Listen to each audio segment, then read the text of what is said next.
بعض ساتھیوں نے استخارہ کرنے کے متعلق پوچھا ہے کہ استخارہ کرنے کا طریقہ کیا ہے، اور کیا استخارہ کرنے کے لیے کوئی خاص وقت متعین ہے یا کسی بھی وقت استخارہ کیا جا سکتا ہے۔ تو آج میں آپ کے سامنے اس مسئلے کی مکمل وضاحت کرتا ہوں۔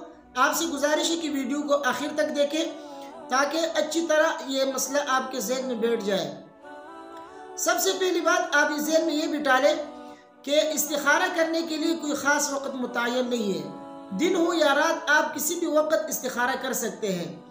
البتہ بہتر وقت استخارہ کرنے کے لیے وہ رات کو سونے سے پہلے آپ استخارہ کریں اور پھر سو جائیں۔ لیکن اگر آپ دن کو استخارہ کرنا چاہتے ہیں تو اس کے لیے آپ کو مکروہ اوقات کا خیال رکھنا پڑے گا کہ مکروہ اوقات میں جو استخارہ نہ کریں، کیونکہ اس وقت استخارہ کرنا درست نہیں ہے۔ باقی آپ کسی بھی وقت استخارہ کر سکتے ہو۔ اب استخارہ کرنے کا طریقہ کیا ہے تو سنیے۔ استخارہ کرنے کا طریقہ یہ ہے کہ 2 رکعت نفل استخارے کی نیت سے آپ پڑھیں، اور اس میں نیت یہ کرے کہ یہ جو معاملہ یا یہ جو مسئلہ مجھے درپیش ہے، اس میں جو بھی میرے لیے حق ہو اللہ تعالیٰ اس کا میرے حق میں فیصلہ فرما دے۔ یعنی جو کام جو راستہ میرے لیے بہتر ہو اللہ تبارک و تعالیٰ اس کا فیصلہ میرے لیے فرما دے۔ پھر آپ سلام پھیرنے کے بعد استخارہ کی وہ مسنون دعا پڑھیں جو نبی کریم صلی اللہ علیہ وسلم نے تلقین فرمائی ہے۔ وہ دعا کون سی ہے؟ سنیے۔ اللہم انی استخیرک بعلمک واستقدرک بقدرتک واسألک من فضلک العظیم فإنک تقدر ولا اقدر وتعلم ولا اعلم وانت علام الغیوب۔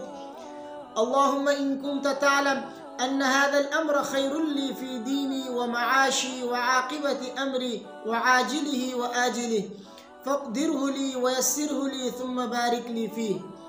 وإن كنت تعلم أن هذا الأمر شر لي في ديني ومعاشي وعاقبة أمري وعاجله وآجله فاصرفه عني واصرفني عنه واقدر لي الخير حيث كان ثم أرضني به۔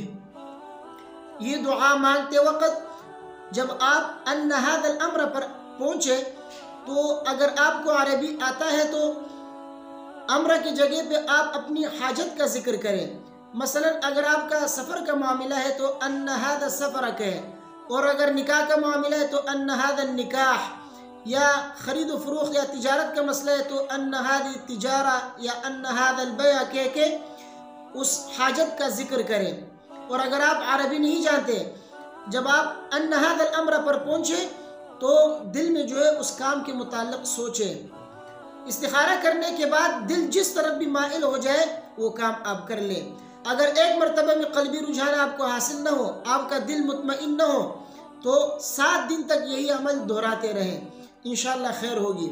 ایک بات آپ ذہن میں یہ بٹھا لیں کہ استخارے کے اندر خواب دیکھنا ضروری نہیں ہے۔ اصل چیز جو ہے وہ قلبی رجحان ہے، قلبی اطمینان ہے۔ آپ کو جس طرح بھی قلبی رجحان، قلبی اطمینان حاصل ہو وہ کام آپ کر لیں، انشاءاللہ خیر ہوگی۔ اللہ تبارک و تعالیٰ مجھے اور آپ سب کو عمل کرنے کی توفیق عطا فرمائے۔ ویڈیو کو زیادہ سے زیادہ آگے شیئر کریں۔ السلام علیکم ورحمۃ اللہ۔